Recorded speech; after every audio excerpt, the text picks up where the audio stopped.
नमस्कार। हम 10वीं क्लास का forest and wild life resources one एवं वन्य जीव संसाधन जो दूसरा टॉपिक है, दूसरा चैप्टर है, उसको हम कर रहे हैं। इसके 3 भाग हम पहले कर चुके हैं, वो हमने 3 वीडियो में उसको डिस्कस किया था।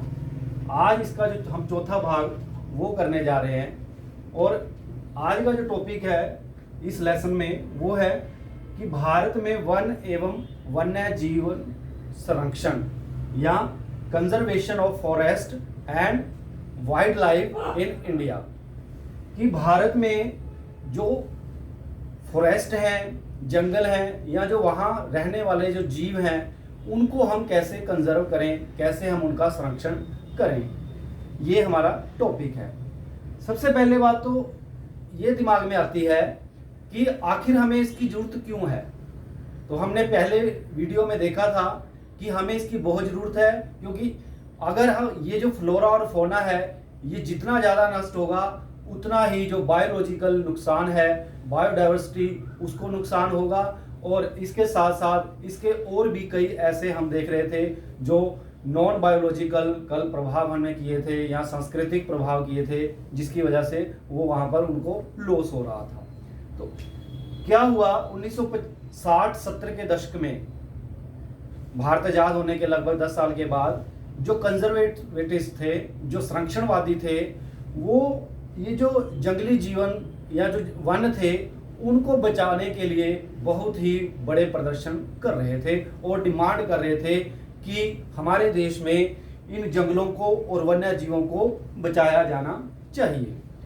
इसी को ध्यान में रख कर के 1972 में भारत सरकार की तरफ से the Indian wild life protection act 1972 यानी भारतीय वन्य जीव संरक्षण या प्रोटेक्शन जो अधिनियम था 1972 पास किया गया। अब उस अधिनियम में बहुत से प्रोविजन डाले गए जिनको हम एक एक करके डिस्कस करेंगे। वो क्या था कि प्रोविजन फॉर प्रोटेक्टिंग हैबिटेट, कि जो वन्य जीव हैं वो जहां पे रहते हैं उनका जो हैबिटेट है, वो उनका जो रहने का स्थान है, उसको प्रोटेक्ट किया जाए, उसको रक्षित किया जाए ताकि वो अपना जो जीवन है ठीक ढंग से जी सके। दूसरा प्रोविजन क्या डाला गया कि all India list of protecting species was published. एक ऐसी लिस्ट बना दी गई जिसमें कहा गया कि कुछ ऐसे जीव हैं जिनको हमें प्रोटेक्ट करना है, कुछ ऐसी प्रजातियां हैं, उनकी एक लिस्ट तैयार कर दी गई कि हम इन प्रजातियों को, इन स्पीसीज को हम क्या करेंगे, प्रोटेक्ट करेंगे। इसके बाद banning hunting and trade restrictions, कुछ ऐसे जीव थे उनके ऊपर कहा गया कि इनका किसी भी प्रकार से जो शिकार है वो नहीं किया जाएगा। और इसके साथ साथ ये भी कहा गया कि इनका जो व्यापार होता है इन जंगली जीवों का, उसके ऊपर भी कुछ मात्रा तक या कुछ कहते हैं कुछ सीमा तक प्रतिबंध लगा दिए जाएंगे। इसके अतिरिक्त national parks, wildlife sanctuaries were established. केंद्रीय सरकार के द्वारा और राज्य सरकारों के द्वारा भारत के विभिन्न हिस्सों में राष्ट्रीय पार्क और जो अभयारण्य थे उनको बहुत बड़ी संख्या में खोला गया, जहां पर ये जो पेड़ थे और इसके अतिरिक्त वहां पर जो रहने वाले जीव थे या पेड़ पौधे थे उनको संरक्षित रखने के लिए बहुत बड़े प्रयास किए गए इन नेशनल पार्क्स और वाइल्ड लाइफ सेंचुरीज के माध्यम से। इसके अतिरिक्त projects for protecting specific animals, कुछ ऐसे प्रोजेक्ट्स चलाए गए भारतीय सरकार के द्वारा कि जिनमें कुछ खास ऐसे जानवर थे जिनको प्रोटेक्ट करना बहुत जरूरी था, क्योंकि उनकी जो संख्या थी कम होती जा रही थी। वो कौन कौन से थे, उनमें से था एक टाइगर। हमारा जो टाइगर है उसको रोकने के लिए भी उसका आगे शिकार ना हो, उसकी संख्या भी कम हो रही है, इसके लिए टाइगर को, और वन हॉर्न रिनो जो एक सींग वाले, आप जहां देखते हैं कि काजीरंगा जो नेशनल पार्क है असम के अंदर, वहां पर एक सींग वाले गैंडा पाए जाते हैं, रिनोसरोस पाए जाते हैं, उनको प्रोटेक्ट करने की बात की गई। कश्मीरी स्टैग, कश्मीरी जो हिरन था जिसको हिंगुल कहा जाता है, उसकी बात की गई। इसके अतिरिक्त जो क्रोकोडाइल थे, क्रोकोडाइल 3 प्रकार के थे, सॉल्ट वाटर वाले, फ्रेश वाटर वाले, और तीसरी जो कैटेगरी थी घड़ियाल। ये जो तीनों प्रकार के जो क्रोकोडाइल थे उनको बचाने की बात की गई। इसके साथ साथ जो एशियाटिक लायन था, एशिया में पाए जाने वाला, जो भारत में भी है एशियाटिक लायन, उसको भी बचाने का प्रयास किया गया। इसके अतिरिक्त क्या किया गया, प्रोजेक्ट टाइगर चलाया गया 1973 में। ये एक बहुत बड़ा ही मिशन था, एक बहुत बड़ा अभियान था, एक बहुत बड़ा प्रोग्राम था, टाइगर को बचाने के लिए 1973 में चलाया गया था। अब ये क्यों चलाया गया, क्योंकि क्या हो रहा था, ये पाया जा रहा था कि जो टाइगर्स की संख्या है वो धीरे धीरे कम होती जा रही है। अब कम क्यों हो रही थी, उसके पीछे कई कारण थे। एक तो पहली बात ये थी कि इनका जो रहने का स्थान था, जो हैबिटेट था, वो खत्म हो रहा था। अब जो वो खत्म हो रहा तो नेचुरली टाइगर भी खत्म होंगे। दूसरी बात क्या थी कि वो जिसका शिकार करते थे, जो टाइगर जिसके ऊपर जीवित रहते हैं, ऐसे जीव भी कम हो रहे थे। जब वो जीव कम होंगे, कल हम पहले ही हम पढ़ चुके हैं कि बायोडाइवर्सिटी है, उसको बनाना बहुत जरूरी है। जब जिस जीव को टाइगर खा रहा है वो जीव खत्म हो जाएगा तो टाइगर का अस्तित्व भी अपने आप ही खत्म हो जाएगा। तो इस प्रकार ये भी, और दूसरा उनका शिकार भी किया जा रहा था। शिकार क्यों किया जाता है, उसकी जो स्किन है, उसकी जो खाल है और उसकी जो हड्डियां हैं, कहा जाता है वो कोई खास जो परंपरागत दवाइयां हैं उनमें प्रयोग होती है। तो इन सब कारणों से टाइगर की जो संख्या थी कम होती जा रही थी।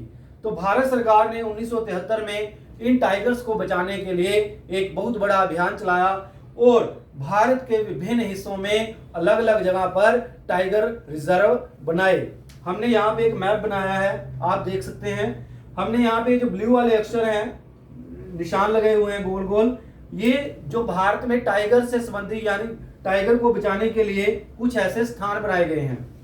यहाँ पर एक उत्तराखंड में जिम नेशनल कॉर्बेट पार्क है, यहाँ पर भी टाइगर रिजर्व है।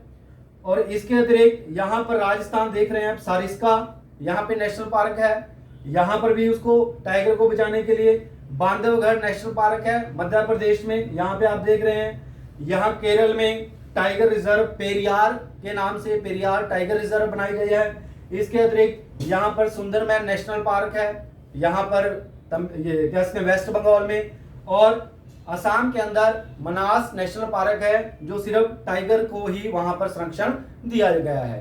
तो इस प्रकार भारत सरकार ने देखा कि जो टाइगर्स हैं कम हो रहे हैं, इसको ध्यान में रख करके उन्होंने टाइगर्स को बचाने के लिए पूरे भारत में इस प्रकार के कार्यक्रम शुरू किए और नेशनल पार्क और टाइगर रिजर्व उन्होंने खोले। इसके अतिरिक्त फोकस ऑन डाइवर्सिटी, अगले चरण में क्या किया गया कि जैव जो विविधता है उसके ऊपर फोकस किया गया, क्योंकि जितनी ज्यादा जैव विविधता होगी उतने जो वाइल्ड लाइफ है वो अपने आप ही प्रोटेक्ट रहेगा। फिर 1980 और 1986 में नए एक्ट बने। उन एक्ट में क्या किया गया कि जो फ्लाइज थी, ड्रैगन फ्लाइज थी, मॉस थे, उनको भी उस लिस्ट में डाला गया कि ये भी प्रोटेक्टेड स्पीसीज होनी चाहिए और इनकी भी रक्षा के लिए कदम उठाए गए। और 1991 में 1991 में जो प्लांट्स थे उनकी भी 6 प्रजातियों को इस लिस्ट में डाल दिया गया। तो इस प्रकार हम देखें कि भारत सरकार के द्वारा जो फॉरेस्ट डिपार्टमेंट है या जो अन्य उसके साथ विभाग जुड़े हुए हैं, उन्होंने किस प्रकार जो जंगली जीव हैं या फॉरेस्ट है उनको बचाने के लिए कितने बड़े यहाँ पर अभियान चला रखे हैं। अब हमारा जो इसी के साथ दूसरा मिलता जुलता एक दूसरा टॉपिक है वो है types and distribution of forest and wild life resources, कि भारत में वन एवं वन्य जीव संसाधनों के प्रकार एवं वितरण, कि भारत में जो जंगल पाए जाते हैं वो कितने प्रकार के हैं और वो कहां कहां पर पाए जा रहे हैं, उनका वितरण कैसा है। तो हम बात कर रहे हैं कि यहाँ पर इनको फॉरेस्ट को 3 कैटेगरीज में भागों में बांटा गया है। पहला है रिजर्व फॉरेस्ट, आरक्षित वन। आरक्षित वन यानी जहां पर कोई नहीं जा सकता, कोई वहां पर एंटर नहीं कर सकता, और ये लगभग जितने भी फॉरेस्ट हैं भारत में उसका 50% है, यानी आधा भाग जो है वो रिजर्व फॉरेस्ट से ढका हुआ है वो भारत सरकार के द्वारा कंट्रोल या उसका जो फॉरेस्ट डिपार्टमेंट है उसके द्वारा कंट्रोल किया जाता है, नियंत्रित किया जाता है। दूसरा जो कैटेगरी है वो है प्रोटेक्टेड फॉरेस्ट। प्रोटेक्टेड होता है जो रक्षित होता है।